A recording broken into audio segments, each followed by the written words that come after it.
today I'm going to show you how to make this lasagna in a mug. It only takes a couple of minutes if you've got cooked sausage on hand, and if not, a few extra minutes, but trust me, it's delicious and worth the effort. So I've got the ingredients assembled here. Now, the amounts you're going to need depend on how many mugs you're making, how many people you're serving. So the exact amounts given in the original recipe will be posted below. But what I've got on hand here is some Italian sausages. These aren't yet cooked. The pre-cooked sausage patties aren't something we have here.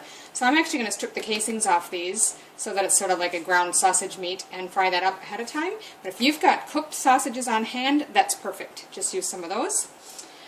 Then you need either ricotta cheese or, like I'm using here, cottage cheese.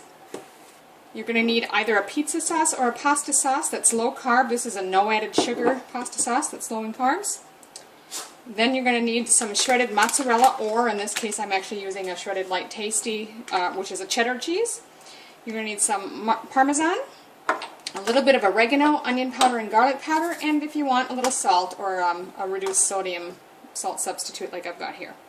Okay, so again, because we don't have bulk sausage here that I can find, at least not an Italian style, I'm just going to take these Italian sausages that I've bought, pierce the skin, and just run my knife down the edge like this.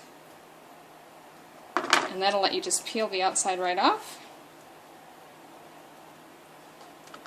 And then we'll chop that up and fry it. I'll do that with my remaining sausages, and then we'll cook them. So my pan's already hot. I'm just going to go ahead and put this sausage in that I've broken up and fry it up. Any bigger chunks in there, just break them up.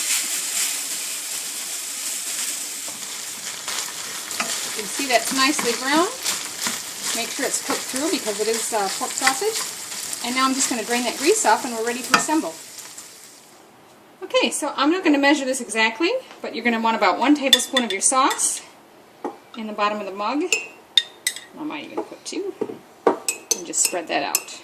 Okay, so now in a small bowl, you're going to combine your 1/4 cup of ricotta or cottage cheese, as I'm using here, 2 tablespoons of Parmesan, 1/4 teaspoon of garlic powder, 1/4 teaspoon of onion powder, 1/4 teaspoon of oregano, and about 1/8 teaspoon of salt, or you can use a low sodium salt substitute as I'm doing here. Now you're just going to mix all those together really well to get your seasonings blended in real well.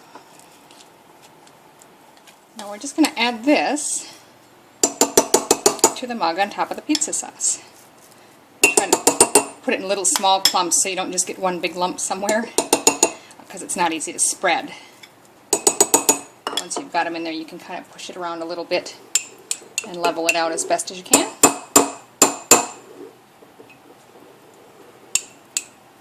And there you go. You can see it's a nice layer. Hopefully it's not too dark in there and you can see that. Next, you're going to put about 2 tablespoons of your shredded cheese on top of that. Okay, so I've just divided my cooked meat into about 4 portions. If you're just following the recipe and using the 1 cooked pork sausage patty, then you just have that much, so whatever works for you. So now I'm going to take 1 portion of this and add it to that small bowl we used for our cheese mix. And I'm going to add a couple of tablespoons of that pasta or pizza sauce to the meat. I'm just going to stir that through so it's well mixed. And that will just become the next layer in our mug. And then lastly, another 2 tablespoons or so of shredded cheese on top. Or however much you can fit, it's pretty full. That's just going to go in the microwave for 2 to 2.5 minutes. Now the last time I made this, my microwave only needed about 2 minutes, but yours may vary. You may need a little bit longer. So that's been 2 minutes. It's just come out of the microwave and it's very hot and bubbly, so I'm going to let that sit for about 2 minutes before I serve. So there you have it, lasagna in a mug. It even gets nice little cooked on bits around the outside edges as if it was in a casserole. I'm just going to take a nice scoop down in there so you can see all those cheesy good layers. There's the cheese layer, the meat layer, and you gotta trust me. It's amazing. This stuff's really delicious. And just so you can see, I've done a second serve.